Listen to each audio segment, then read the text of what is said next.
Gloria in excelsis Deo.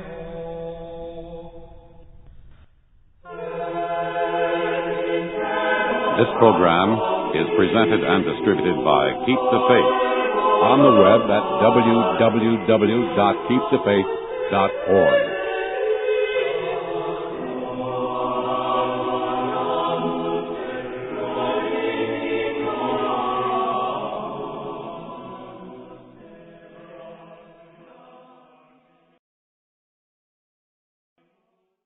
We're ready to go here. Dr. Wood said his speech wouldn't be very long. He didn't have very long to work on it. Now, I have kind of a surprise here this afternoon, a bonus offer. We have with us this afternoon Chris Ferrara, who I mentioned to you is the co-author of The Great Facade. And Dr. Woods, who's speaking next, is the other co-author, so that makes two co-authors. He agreed to do this with just a little bit, like 15 to 20 minutes after Dr. Woods has spoken, which would comment on critical comments they've received on the book and so forth, those which maybe Tom doesn't touch upon or whatever. Our next speaker is the associate editor of Latin Mass magazine, and a good one he is. We're very proud to have him as a member of the staff, and he makes great contributions to the magazine consistently. He's a very busy young man. In fact, I think of him as a resume that is still being written, because everywhere he goes, he's doing things. He does more tomorrow, and he does something else the next day, and he's beginning to be seen and felt in all of the right Catholic circles. He is a contributor to many of the leading Orthodox Catholic publications, including our magazine, of course. He is a professor of history at Suffolk Community College on Long Island, which is in New York.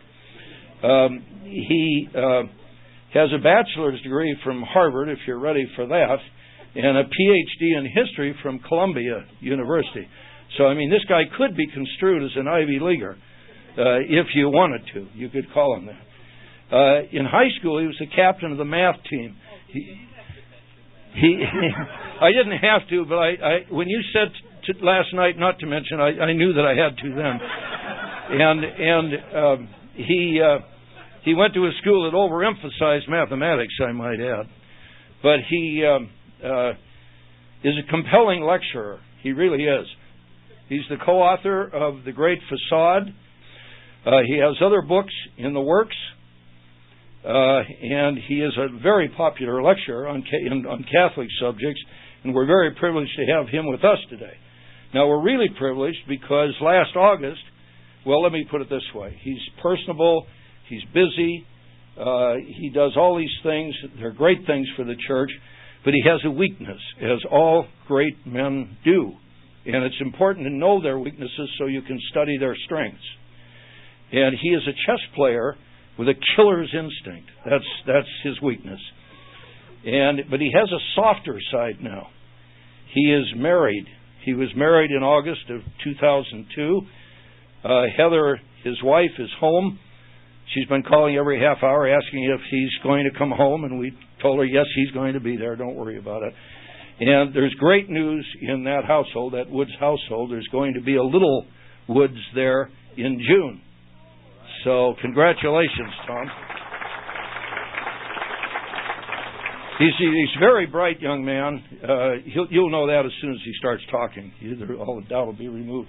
He's been that at 1 year old. I think I mentioned this to some of you before. He could count at 1 year old. His parents would have him count when the company came, and Tommy, would you count for us and show the people how you can count? And he would go, yes, and he'd go, 4, 5, 6, 7, 8, 9, 10, Jack, Queen, King, Ace. He's a very, very gifted young man. At 3, he read a work called Ode to a Grecian Urn, and his parents were really impressed. And then he asked his dad, he said, Dad, what's a Grecian urn? And his father said, about $500 a week unless he owns a restaurant.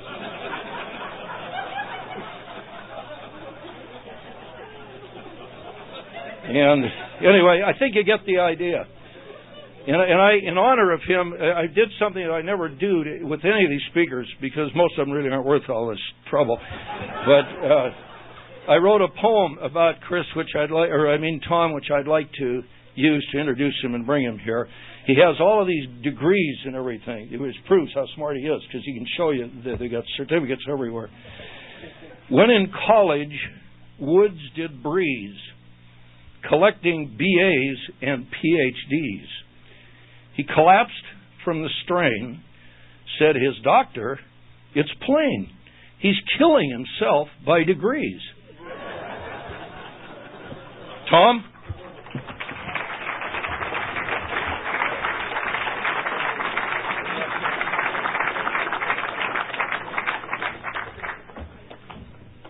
This is the second time I've done this. You'd think I would have learned my lesson by now. Bring some anti-John Blewett jokes with you.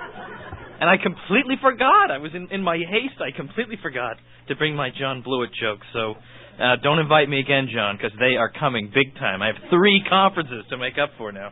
By the way, also in my haste, you may notice, I'll show you right now. If you're listening to this in your car, in your home, on the cassette tape, well, you should have been at the conference. Okay. You see my shoes? They're white. They're practically white from the salt.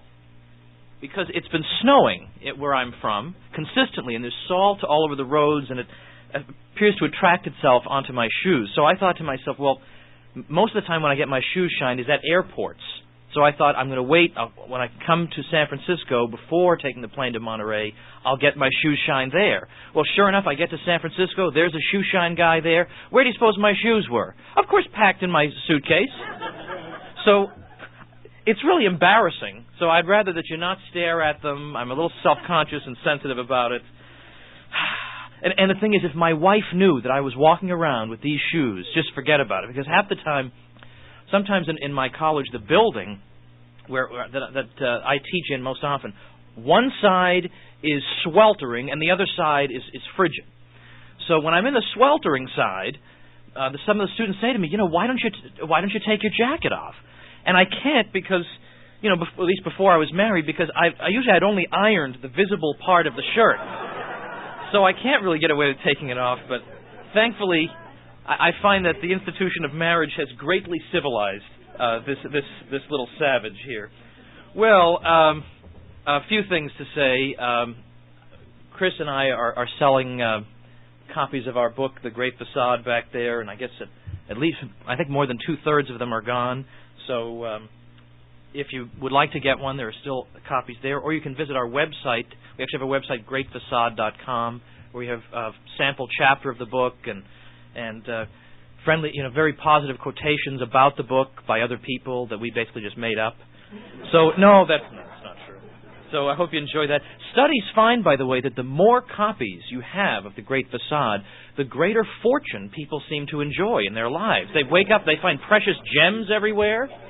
So I don't know. Again, there's nothing scientific about this study, but it's worth considering. Likewise, we also have on the sign back there, it says that the books will be autographed in person, but more than one person has pointed out that it looks as if it says autographed in prison, which, judging on how society is going 10, 20 years, we'll see. Bring your copy of Great Facade with you, and we'll make sure we have a pen.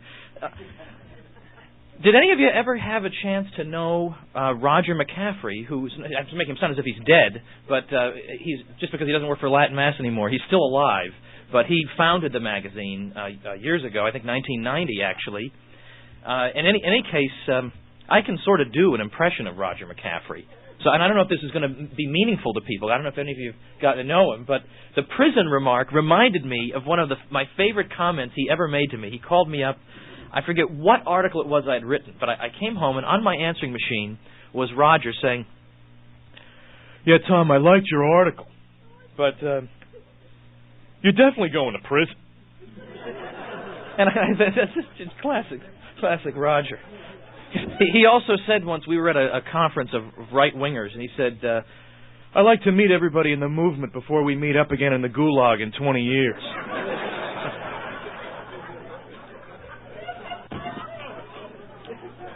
Now, although it's true that I do have these degrees, which I know is more a liability than an asset in a crowd like this, and that's wonderful. You should be suspect. You should be suspicious.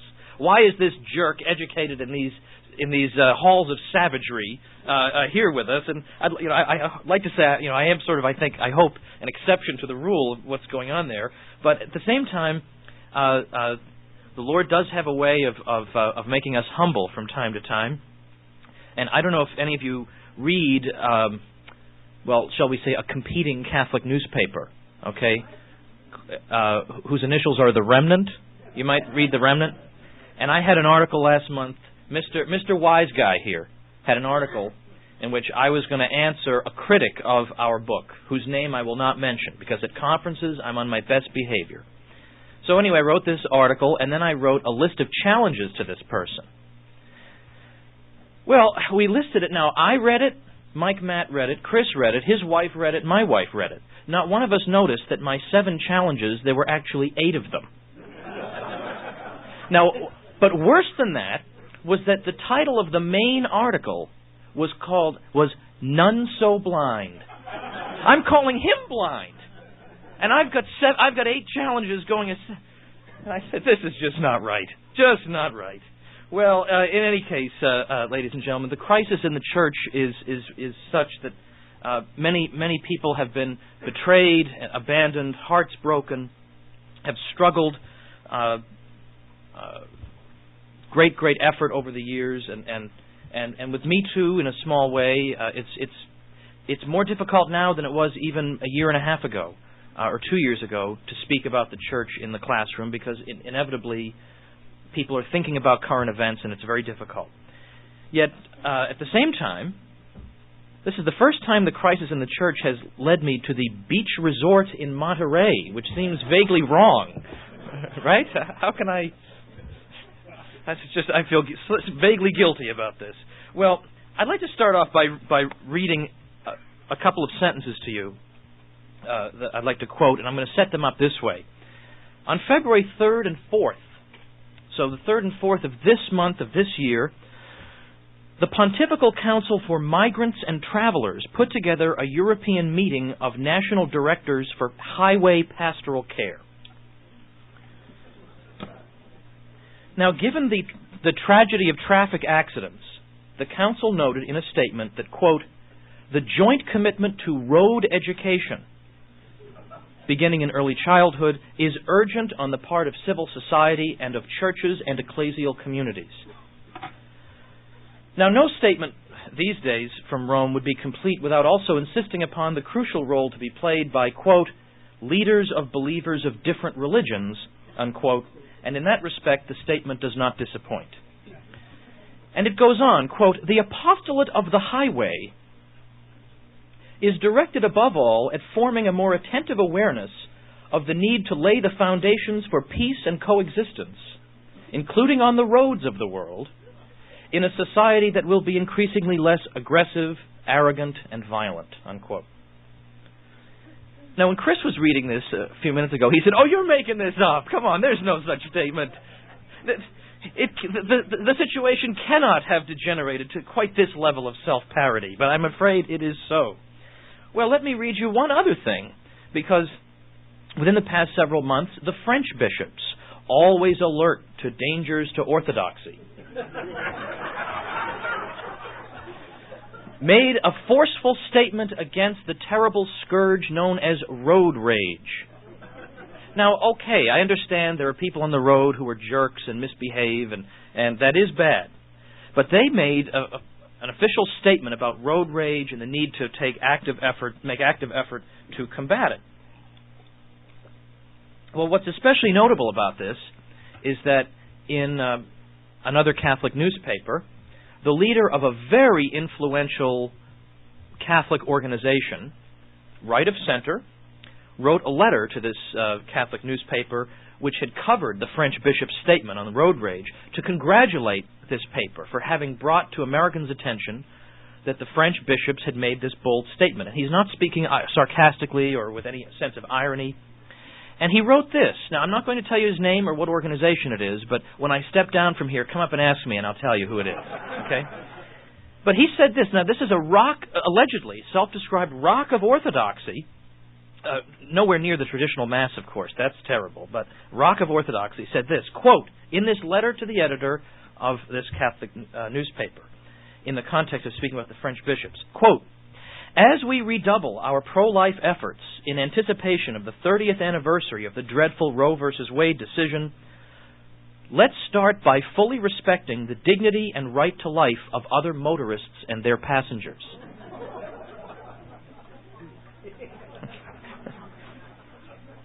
Now, from my point of view, this gentleman is not going quite far enough because, for instance, what about choking victims?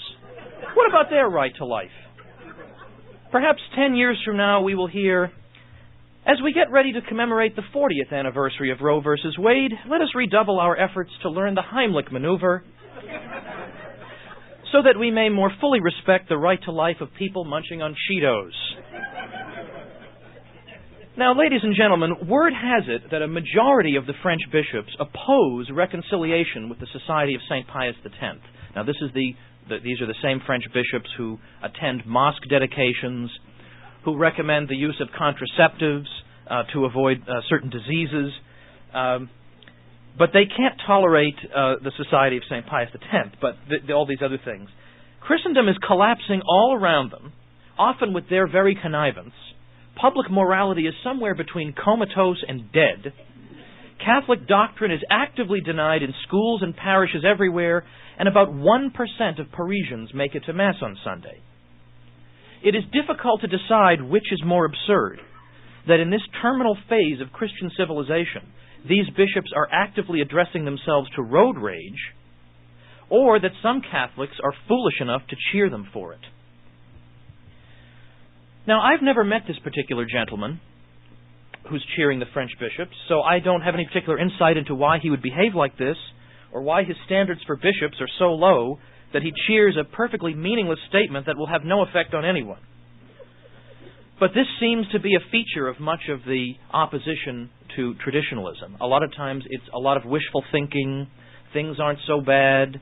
The bishop said one thing the other day. I saw a bishop walking with his rosary in his hand, and so things aren't really that bad. But unfortunately, things are pretty bad. And instead of defending tradition and defending what is good, oftentimes those who oppose us, whom Chris has dubbed neo-Catholics, instead of spending their time defending Catholic tradition, they weave labored and contrived defenses of innovation that I wonder if in their heart of hearts even they genuinely believe. Now, I'm not going to mention any names. However, no, I won't. I still won't. But if you want to ask me later, I'll tell you who this was. Now, I didn't say a word, right? We have no idea who this is. Well, in any case, there is a gentleman who wrote a review of our book, The Great Facade. Now, look, people get negative book reviews, and they live with it. You move on with your life. You don't dwell on these things.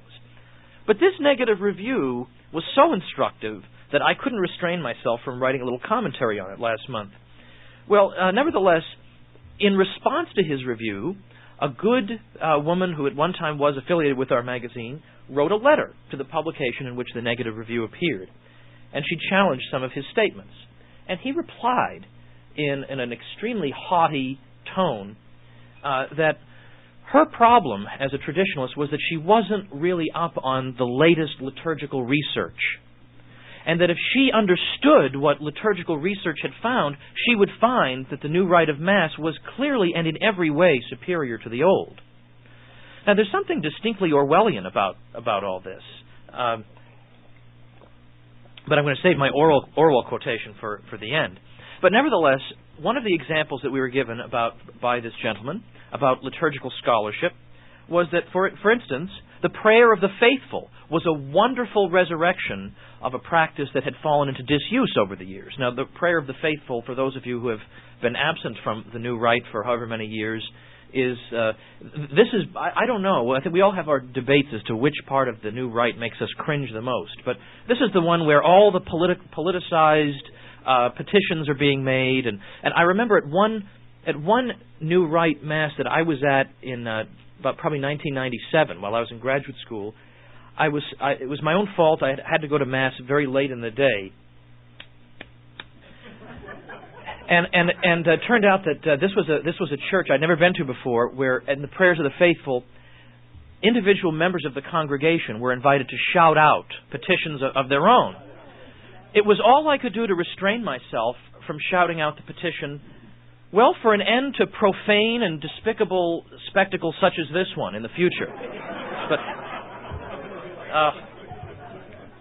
Well, in any case, but according to this gentleman, liturgical research has found that, they used to have this practice, so of course it's wonderful to bring it back into existence. Well, it turns out, here's the problem. There are two main problems with resting your entire position on so-called liturgical scholarship.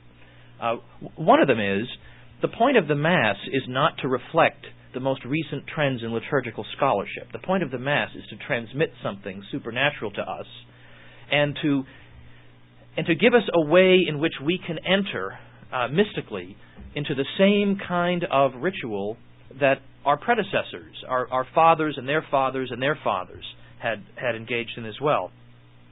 And so even if you learned that, you know what, in the year 200 they did that, before they even had a fixed rite, they did this or that, well, that's interesting. That's sort of interesting if you're an antiquarian and you'd like to know about that, that's interesting. But to say that you're going to insert such things violently into the text of the Mass as it exists now, of course, reveals the hubris of modern man, who thinks there's nothing he can't improve.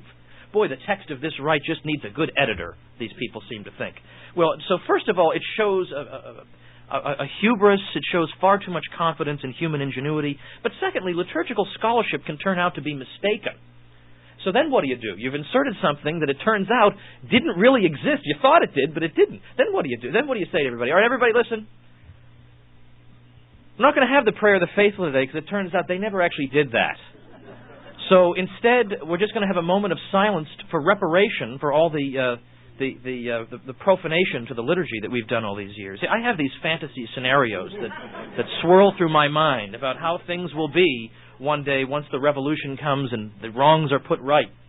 Well, in any case, it turns out, if you've been reading the Latin Mass magazine, you know, because we've been featuring a number of articles on this, by a priest who has a doctorate in this stuff, who reveals that, in fact, the idea of the prayer of the faithful as a separate part of the Mass where all these petitions are made seems to have been based on a misunderstanding of patristic texts. It turns out that it seems that the people who seem to be speaking about a prayer of the faithful are speaking about petitions that are now found within the liturgy that according to Pope St. Innocent I and others, after the Te Igitur, you can already they're already part of the Mass. They weren't a separate, distinct part where some layman comes up and directs the congregation.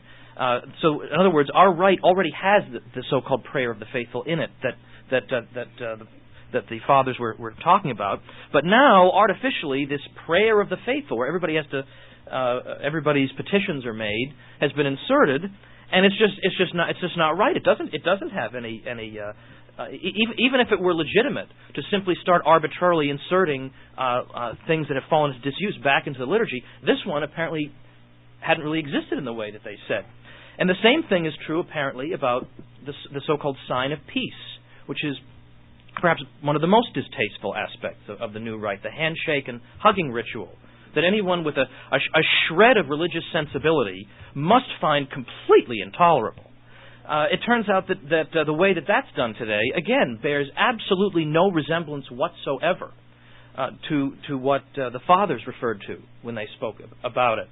And the same goes, as people who are subscribers will see in the issue that's coming out in a few weeks, the same, by and large, goes for the widespread practice of concelebration, which is a whole other can of worms. All these things are allegedly older traditions that are now being resurrected, and it turns out that either they're being overwhelmingly misunderstood, or they're just fabrications or a combination of the two.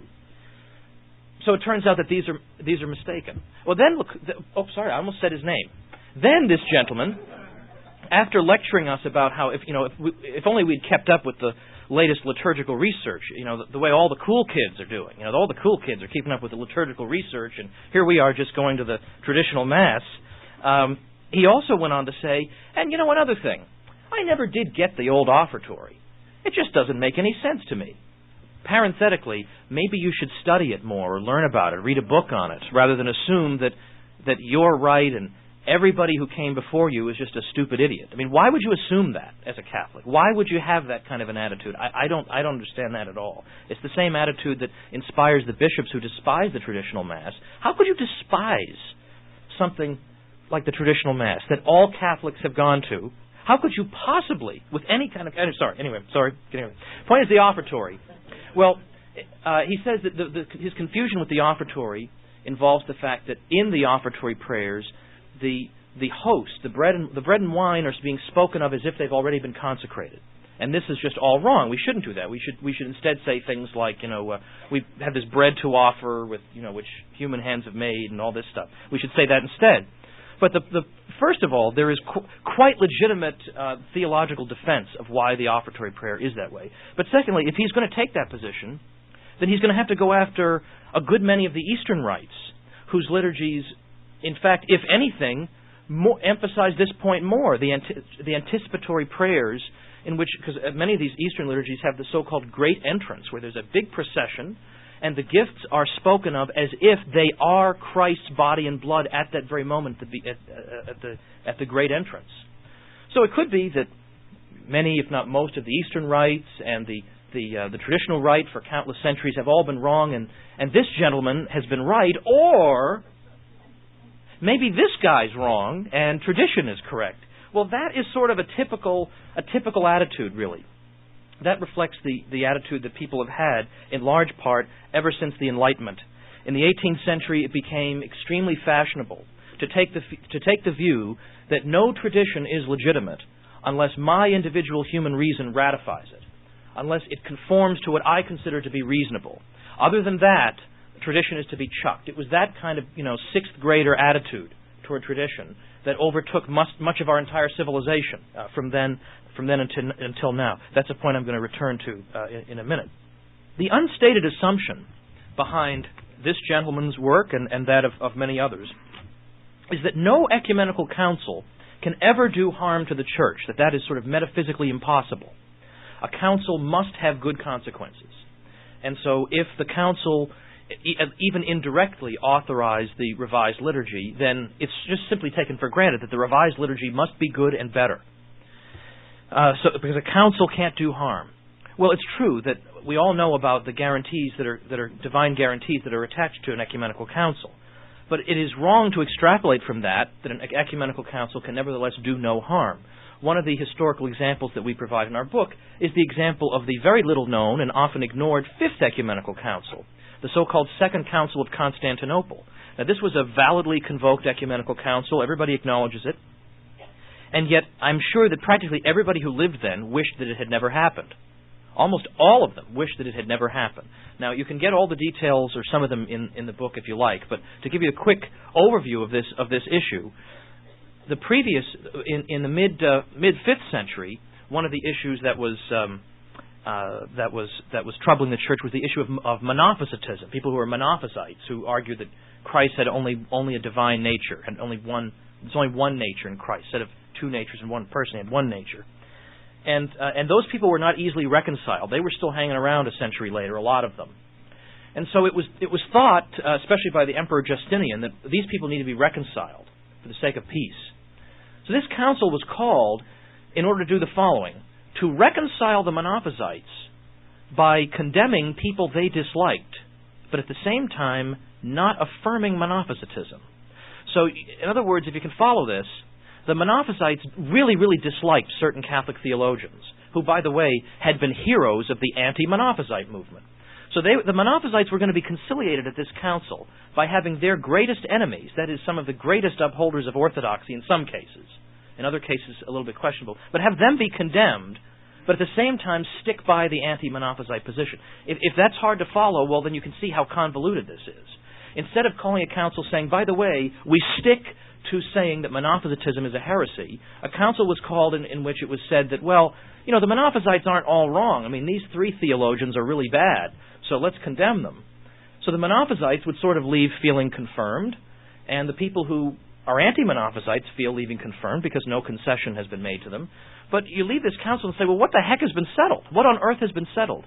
The council did absolutely nothing to reconcile the Monophysites, who believed it was a trick, Orthodox people believed it was a trick to conciliate the Monophysites. It led to unending confusion, and it led to schism in the West for decades afterward. Entire areas of the West went out of communion with Rome because they were so disgusted with the shenanigans going on at this complicated council.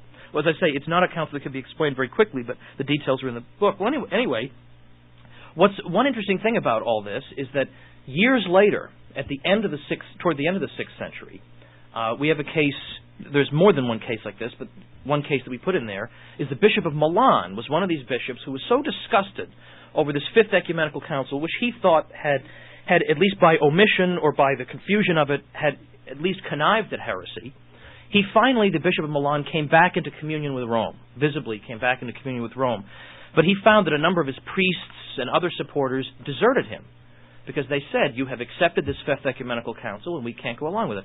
So he wrote a letter to Pope St. Gregory the Great saying, listen, my people are abandoning me because I have embraced this 5th Ecumenical Council, because I've embraced union with Rome, rather. What can you do? Could you write me a letter that I could show them saying I'm a good guy? So the Pope wrote a letter saying, to everybody in Milan, you've got a wonderful bishop, he's a great guy, he accepts all the councils, including the 5th one, which is absolutely free of error with no problems. Well, then this Bishop of Milan got this letter, wrote back to Gregory the Great and said, yeah, thanks for sending me that letter to show my people, but could you write me a different letter where you just don't mention the 5th Council at all? That would really help me out a lot. I just don't even want to bring up the subject. I'd rather just ignore it. And Gregory the Great said, okay, and he wrote him another letter saying, everybody in Milan, you've got to follow this Bishop of Milan because he accepts the first 4 ecumenical councils, which are wonderful and great and so on. And it was understood that this Bishop of Milan would be considered to be in perfect union with Rome if he simply said nothing one way or the other about the 5th Ecumenical Council. That was expressly agreed to with Pope St. Gregory the Great. Say nothing. And he counseled silence of this kind to more than one bishop. He simply said, look, you obviously have the Catholic faith, so there are all kinds of difficulties associated with this council. Just don't talk about it. Just don't talk about it. And that was how it was in some cases resolved. Well, there's a certain historical lesson begging to be drawn from this particular incident that I will leave to you rather than spoiling it by being too explicit about this. But you can read about this in the book. But so it's not wrong to say that Vatican II is responsible for some of the disorder in the Church, in the same way that the Second Council of Constantinople was responsible for all the disorder, the anger, the frustration, the confusion. That council was responsible for that, and you're allowed to say that because it's just a fact. Well, likewise, we all know what happens when you try to say Vatican II was responsible in some way by introducing novel concepts and different kinds of language from what the Church had used before. It introduced the potential for confusion in a variety of areas. You know what people say to you. They say, well, that's the post hoc ergo propter hoc fallacy, right? I mean, you're saying that just because the collapse occurred after Vatican II, how do you know it occurred because of it? Right? You get told that all the time. But we do address this point as well as to why that argument doesn't quite work. But when I was in my class not long ago, I was telling them about when I was in Western Civ 1 last semester, and I was talking about the development of the monastic tradition and the early monasteries. And so I give them, as a way of visualizing this a little bit better, I tell them about one of my friends who's a monk, who went to college with me, who's a monk in France, who, when he last wrote to me, it was before I was even a Catholic, he wrote and said, I'm very happy where I am. If I move to another monastery, it'll only be because I'm looking to find something more austere. And I mean, this guy is as tough as nails. Well, anyway, I was describing to my friends how unusual it was when he hadn't quite. I think he was just in his first year, and so he had come home briefly, and he came to visit me, and there he was, in his full habit, coming to my door, and we went out to have dinner together, and we're eating nachos in a restaurant, and the whole thing seemed very incongruous to be sitting here with a monk. And of course in New York you could be walking naked down the street, they're not even going to look at you, but you're a monk sitting there eating nachos. The wait staff could not take their eyes off this guy. So in any case, so I'm telling my students about this, and one of them asked, are there still monks today? And I thought, doesn't that sum up the problem? That the idea of a monk is an absolute novelty to these people. Like, how can this be? People live like this? I said, well, as a matter of fact, there are, but I said, now, the reason that you might not be as familiar with them, or they might not be as visible, was that, very recently the church has had some real difficulty, some drop-offs in vocations, whatever, and they said, oh, why is that? I thought, oh, boy, I shouldn't do this. But so I told them, there was this council that was called, and there were some difficulties associated with it, and I showed them on the board. I drew a rough bar graph showing the vocations going up and up and up, and then after this council closes, boom, boom, boom, boom, boom. And they all said, oh my gosh, what happened at this council? Not one of them said, now wait a minute, that's the post hoc ergo propter hoc fallacy. How do you know that that's the cause? No one said that. Well, ladies and gentlemen, the theme of the conference is Catholic Tradition, Ever Ancient, Ever New. I have a book that will eventually be coming out with a title similar to that, Ever Ancient, Ever New, about Catholics in the Progressive Era that I wrote, but it's still being reviewed at the publisher, and they sure take their time. But I'm not going to talk about that because I've talked about that in the past. And when the book comes out, and I'm trying to plug it, and books that are published by university presses sell about 7 copies, so I'm going to really be making a big push when that comes. So I'm not going to do it now, even though the title is the same as the title of the conference. But the very act of sticking to tradition and abiding by tradition has great pedagogical value in itself for society. That is to say, it teaches society something when the church is immobile on something. Now, obviously, on certain things, we all know that it's theoretically possible to adjust and make changes and so on and so forth. But the fact is that ultimately, sticking to tradition has great pedagogical value because it says to society, there are some things in this world that human hands are not to touch. Now, obviously, this is a message that society sort of needs to hear today. As I've said, at least since the Enlightenment, there has been afoot in Western civilization the idea that no tradition can be presumed correct or can be presumed to have any value until it is held up to the critical eye of reason. Now, there's a superficial plausibility to that, of course. There are some traditions that are just silly. I mean, if I told you some of the traditions in my family, I won't, as a matter of fact, but some of them are just idiotic, but we do them, okay? It's true that sometimes you can stop and say, wait a minute, this is an idiotic tradition. But the point is, the burden of proof rests with you, not with the tradition. That had been considered to be philosophical wisdom. Edmund Burke, the great critic of the French Revolution, who wrote his Reflections on the Revolution in France in 1790, had warned France, when France was still in the so-called moderate phase of its revolution, when people's heads weren't coming off all the time and whatever, he still warned them about the spirit of innovation in their society. If they were so anxious to dispense with, in effect, practically every tradition in the society, from the way the provinces were drawn, to the structure of government, to the economy, to everything. Everything was open to question, and Burke warned about this. He didn't say that salutary change is never to be welcomed, but rather that this uncritical assumption that tradition means superstition and backwardness and oppression is itself a superstition. And because, for instance, if you have a house and you'd like to, let's say, enlarge the den, and you want to knock out one of your walls, you don't just haphazardly knock out whichever wall you'd like to, because what if it's a supporting wall? Well, then you'll have a nice big den amidst the rubble of your home. So you have to think before you act. You can't just simply start knocking walls down. You have to ask yourself, wait a minute, is this a supporting wall or not? Well, although Burke didn't use quite that analogy, that was what he was saying about tradition. That society is not like a house. You don't have a blueprint where you can say, oh, we can afford to just chuck this wall and maintain this other one. Societies are much more delicate things. They're not tinker toys that can be taken apart at will, like a child's game. But rather, one must think long and hard before assuming that the monogamous family, the family with a monogamous relationship of man and wife, is something dispensable, just an arbitrary tradition that oppresses people who don't conform to it. Well, what if that's a supporting wall of society?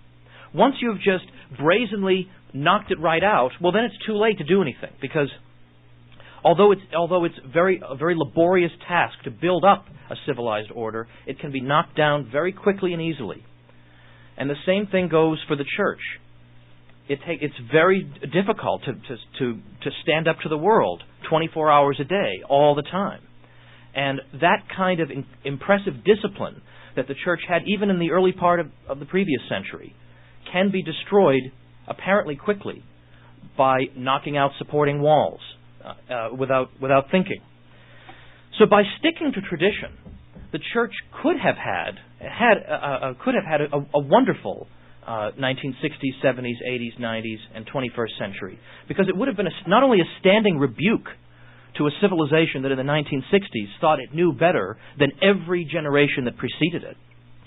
Not only would it have been a rebuke to them, but it would have taught the society something it needed to hear, that you can't just dismantle everything and assume that there will be no negative consequences and everyone will be happy and no one will be oppressed any longer. And it would have meant that once those people from the 60s had sort of burned themselves out with all their experimental ways of living, there would have been something stable awaiting them when their experimental lifestyles crashed into a brick wall.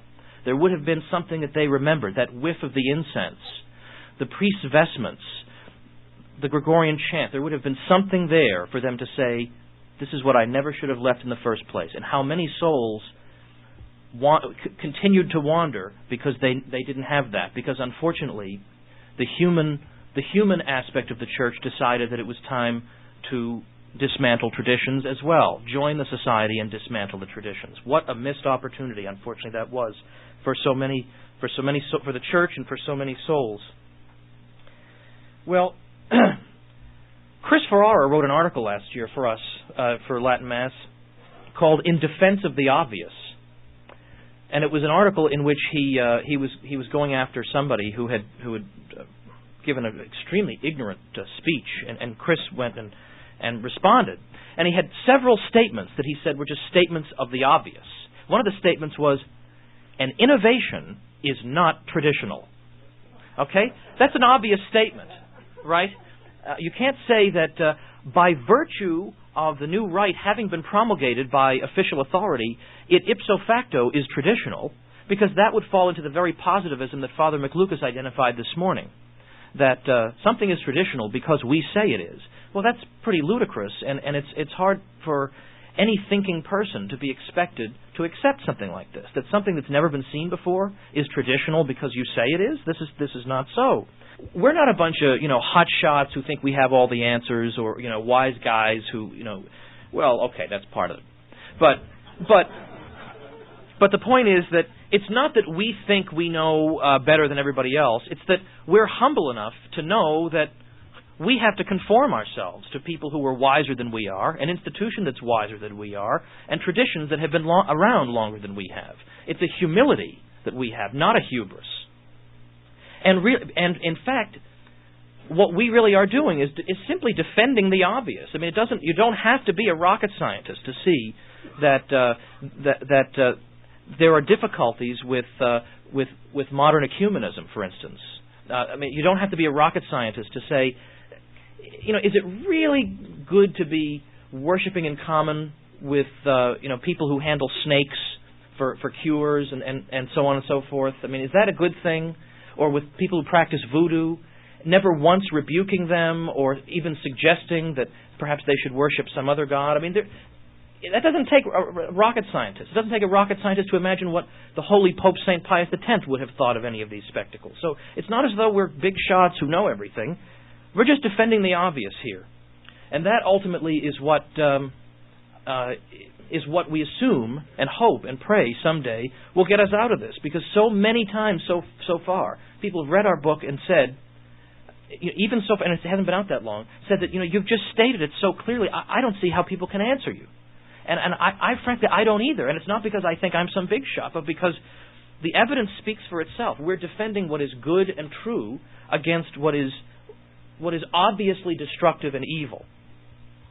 And we do this because these things are good, and we fight what is evil because they're evil. We do this for ourselves. We do it so that the rights of God are respected, and we do it, of course, for the children that we have or will have. We complain and gripe and cause problems. Sometimes it's true. But we do that not because by temperament we're necessarily gripers and complainers, but because we would like to have a church with bishops who fight with us against evil rather than conniving at that evil? Why do we have to be fighting our own bishops with the collapse of civilization all around us, and we have to be fighting against the bishops? Imagine if the bishops really were with us and really did say to the Catholic population, especially to the young people, listen, everything on TV is encouraging you to act like a savage, to treat women like disposable objects, to not smoke, but curse like a drunken sailor, to not smoke or not engage in underage drinking, which you probably shouldn't do those things, I concede. But go ahead and be a pornography addict. They don't seem to care about that at all. What if a bishop could say, that's what society's trying to give? Society's trying to sell you young people a bill of goods here. It's trying to lure you from what I concede is the difficult path of Catholic holiness. But do you really want to be your own man or not? Do you really want to live your life as a beast, or do you want to live your life as a human being? There comes a time in every person's life when that fundamental question must be posed. Now join with me, brethren. Join with me, imagine a bishop saying, and let us fight this. Let us not conform lamely and weakly to what the world tells us, but let us encourage the young people to be strong and decent and tough Catholic men and women, to be well-dressed, to be well-groomed, to speak properly, to be educated, so that we can be not only the rebuke to the world, but a light to the world. Now imagine if we had even one bishop who phrased it this way. That's what we're asking for. We want that church back. Imagine if we had the bishops of a century ago working with us today. They would be fighting nonstop and not wasting our time talking about people who cut you off on the road. Well, ladies and gentlemen, we fight what is evil and defend what is good, vigorously and without apology. As George Orwell once said, we have sunk to such a depth that the restatement of the obvious has become the first duty of intelligent men. And that is what, in effect, our movement is doing, is restating the obvious, that we are following what is good and beautiful and true. Because what could be more obvious than that? Thank you.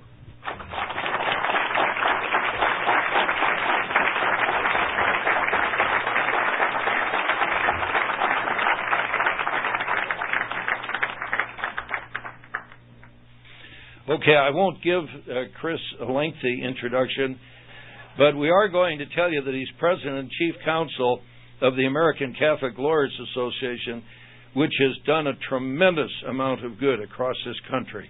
And it's an organization that's dedicated to defending the religious and civil rights of Catholics.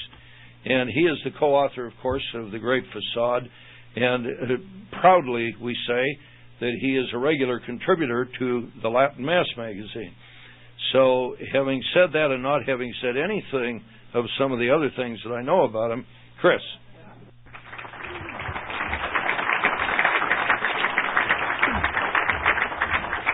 Thank you, Your Honor. John. I hate following Tom. This is my standard I'm following Tom speech.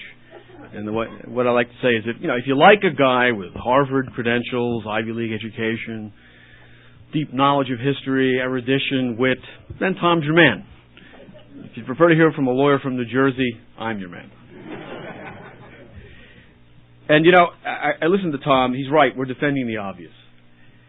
And we've been at this a while, Tom and I, chronicling this disaster that they call the post-conciliar renewal of the Church. And the flip side of horror is comedy. And in recent days, Tom and I have descended into a kind of a comedy fest. We're beginning to find this thing hilarious, but it's not hilarious. I remember talking to Mike Matt about this once, saying, Mike, do you think in the midst of the Arian heresy, the Catholics out in the desert were just laughing hysterically every day like this? But there is a comedic element to this horrific situation. But, I'd like to return to the seriousness of it today. That's what this conference is all about. This is a serious problem. We're not dreaming this crisis. This is not something we invented in the fever slums of traditionalism. In fact, Tom and I will tell you, we wouldn't have written this book if we could not have based ourselves on what the popes themselves have said about the things we're witnessing today.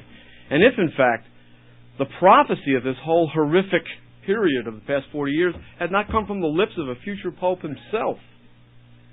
I mean, we were astounded to find in a biography of Pius XII, written in French, Pius XII Before History, a biography written by Monsignor Roche, this prophecy by the future Pius XII, when he was acting as Vatican Secretary of State. He was still then Monsignor Pacelli.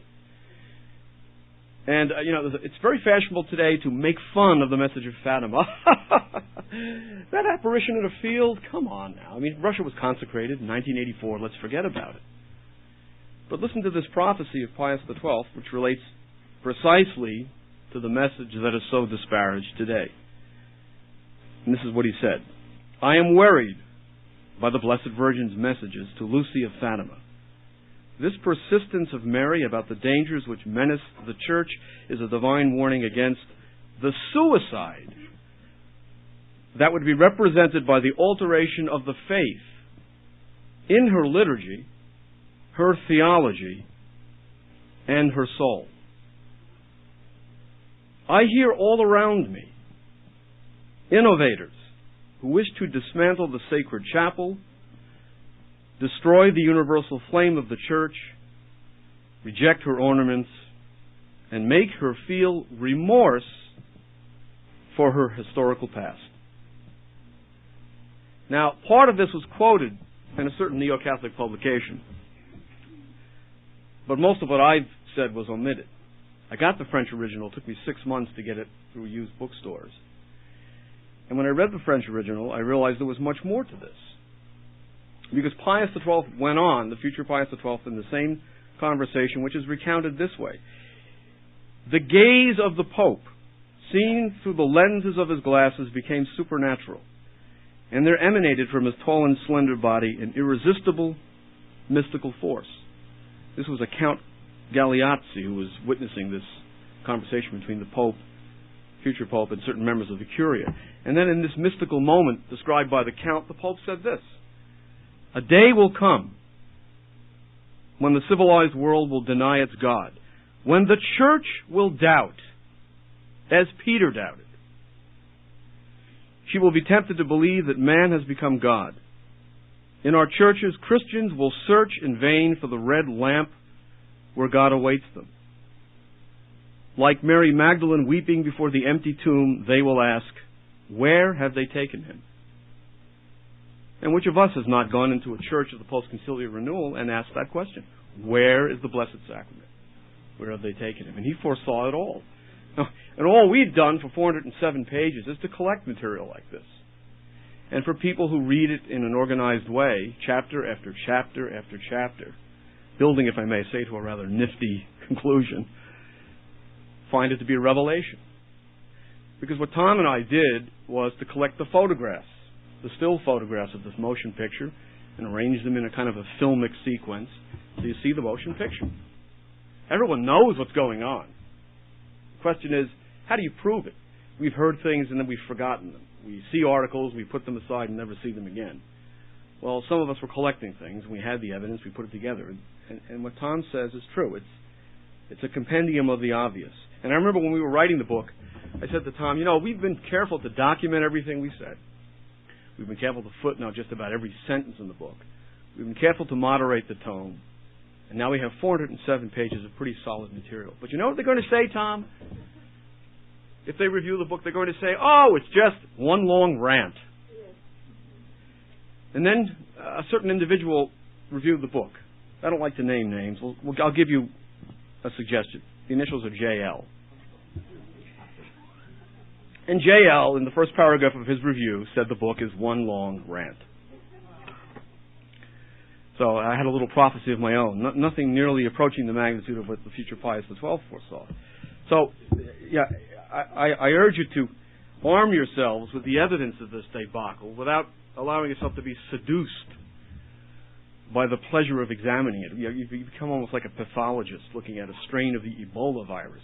Wow, look at that specimen. And that's a risk of this activity. But you've got to do it. You've got to understand what's going on. You've got to be able to establish with documentation that you're not dreaming, that Pope Pius XII was not dreaming, that the nightmare is a reality. and just keep going on as you're going on, defending the traditions, defending the obvious, and sooner or later, as Father McLucas says, we'll find our way out of this crisis. And I didn't come to give a structured talk, so if you have any questions, I'll be happy to answer a few. Anybody? Sure. Everything we do now, it seems to be, is an emergency. If we are traditional Catholics living in this diocese, which stretches about, I would say 200 miles southwest along the coastline, San Luis Obispo, San Benito County, Santa Cruz County, it all belongs to Ryan. He has said, we're going in another direction. In other words, he has declared his enmity to the old Mass, to the old Rite, to everything. Practically speaking, Mr. Ferrara, what do we do if we want to be faithful and obedient Catholics? How do we get around the matters of jurisdiction, validity, and all this other stuff that we as Catholics in a normally functioning church would be able to deal with, but what on an emergency basis we find almost impossible to deal with? Well, there's no simple answer to that question. But I can say that I've done what I had to do. When that meant going to a so-called independent chapel, I did that.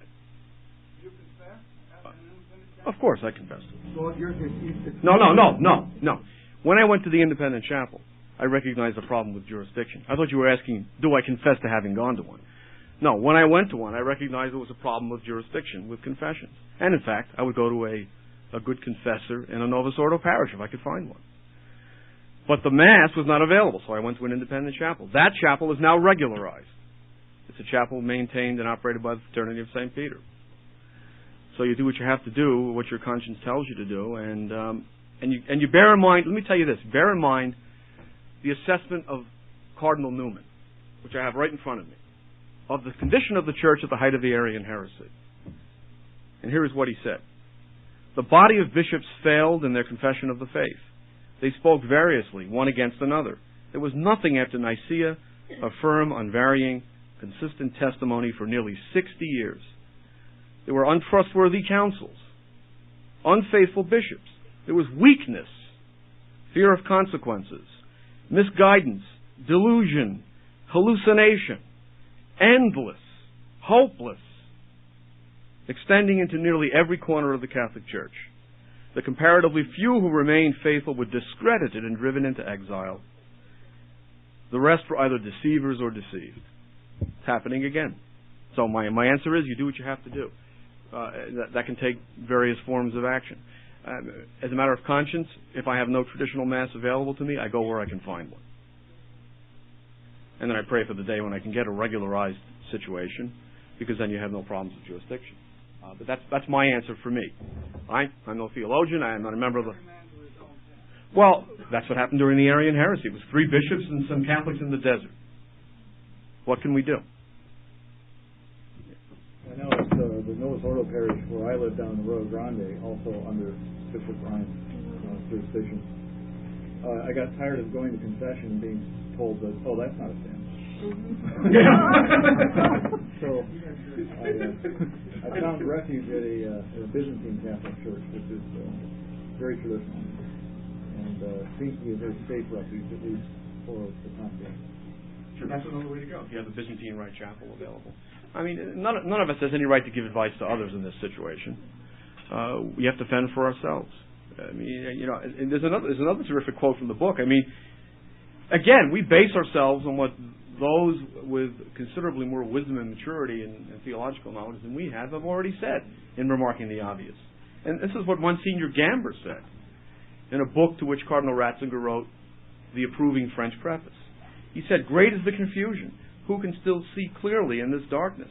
Where in our church are the leaders who can show us the right path? Where are the bishops courageous enough to cut out the cancerous growth of modernist theology that has implanted itself and is festering within the celebration of even the most sacred mysteries, before the cancer spreads and causes even greater damage?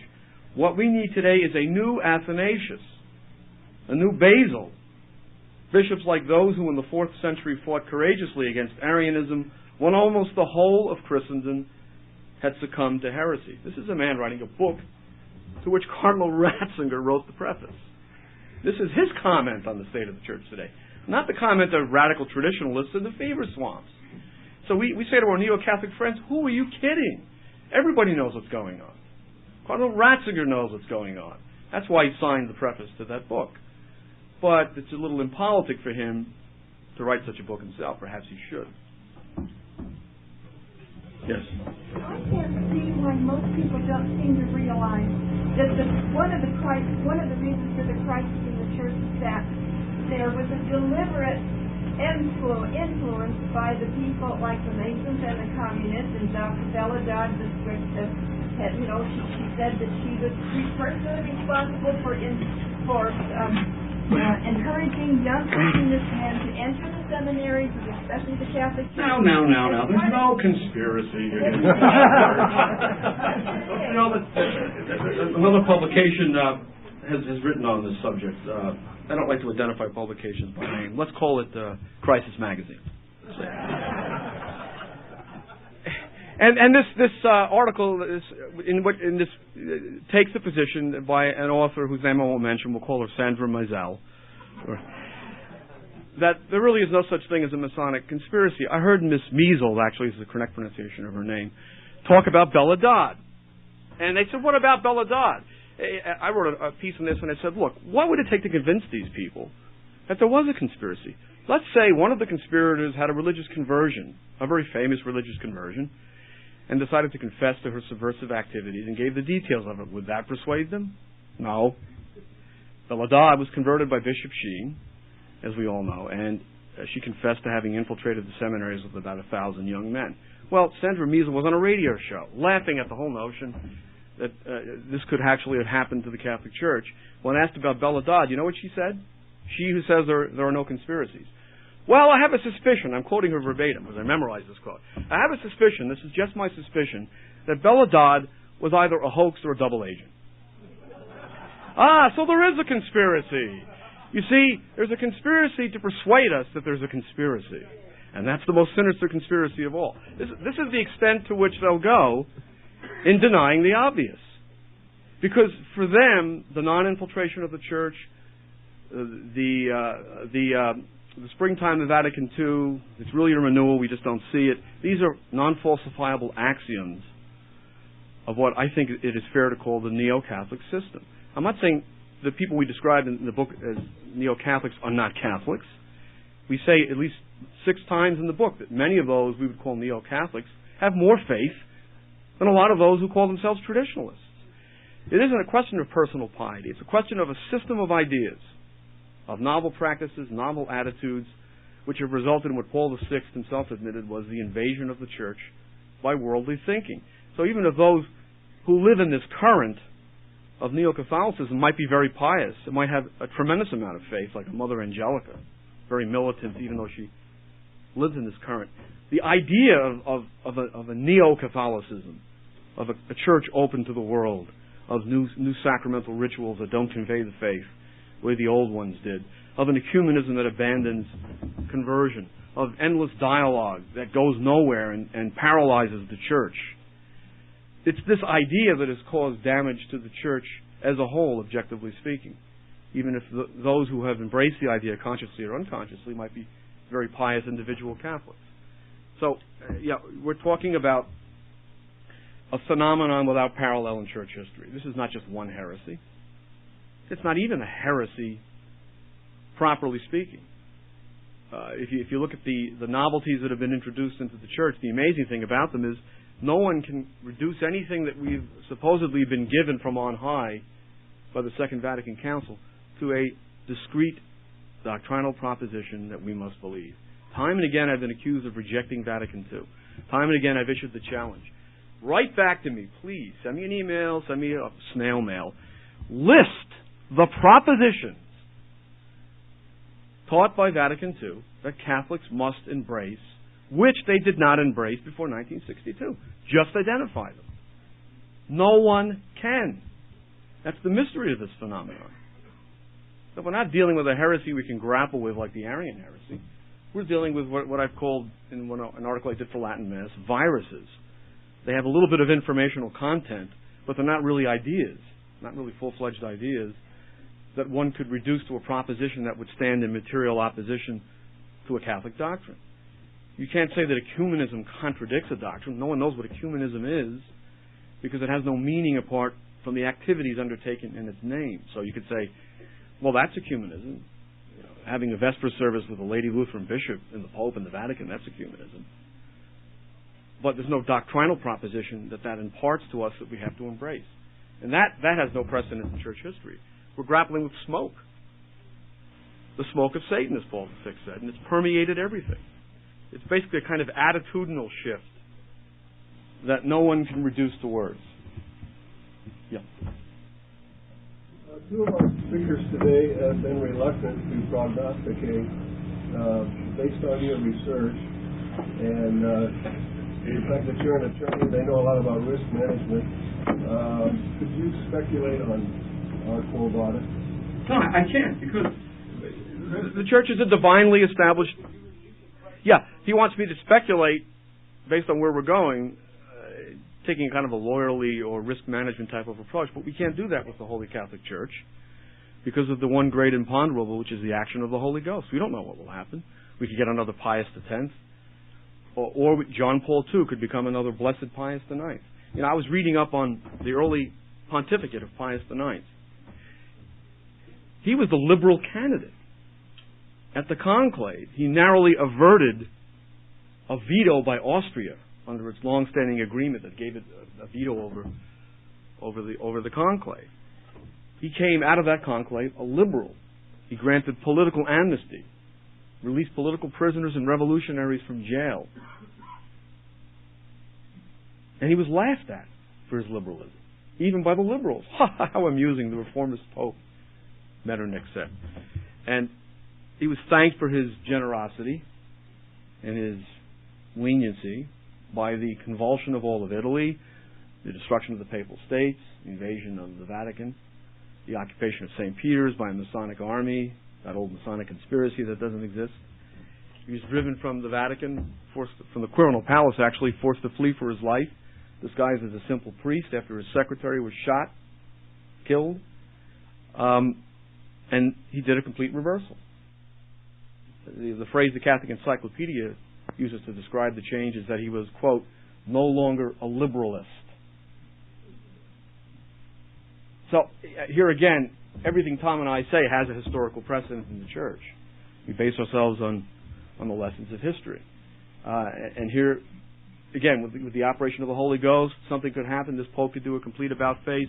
He could define Mary as mediatrix of all graces, grant the universal indult for the Latin Mass, set up an apostolic administration. You don't know what he'll do in his last days.